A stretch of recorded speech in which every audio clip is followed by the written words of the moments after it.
Okay, in this segment I'm going to give you a tip on lug nuts and lug nut removal. It's a tip I've given out in a couple other training videos, but it's a good tip and it can really save you a bunch of aggravation.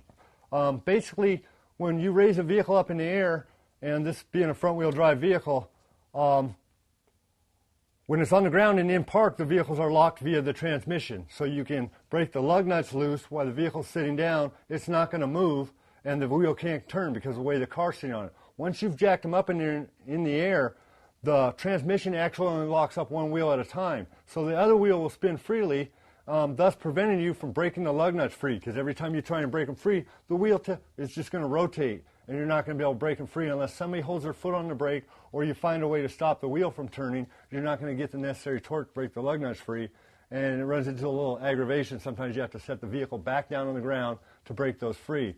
And that's what this tip is tailored after, just to point out to you that fact so that you'll break the lug nuts free. You don't want to loose them, you just want to break them free so that once you get them in the air, you can freely turn them. So at this time, if your vehicle is equipped with center caps or hubcaps, you'll need to remove those. And what you want to do is just break the lug nuts free. Like I said before, you don't want to loosen them. All I'm going to do is just break them free. About a quarter turn is all it'll take.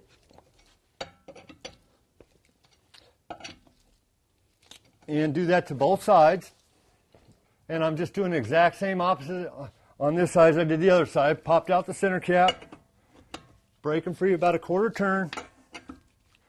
Get all four of them. I usually go in a star pattern, whether I'm removing or taking off, just out of habit. But it really doesn't matter too much on the removal portion. And that'll conclude this tip. It's just something that hopefully will save you some time and aggravation in the repair process if you remember this. It only applies when you're jacking up the one half of the vehicle at a time. If you're doing it with the rear half of the vehicle, that's where the parking brake is, and you can use the parking brake to hold it from spinning, so it's usually not necessary there. I hope this tip helps you out. Please watch our next segment on jacking the vehicle.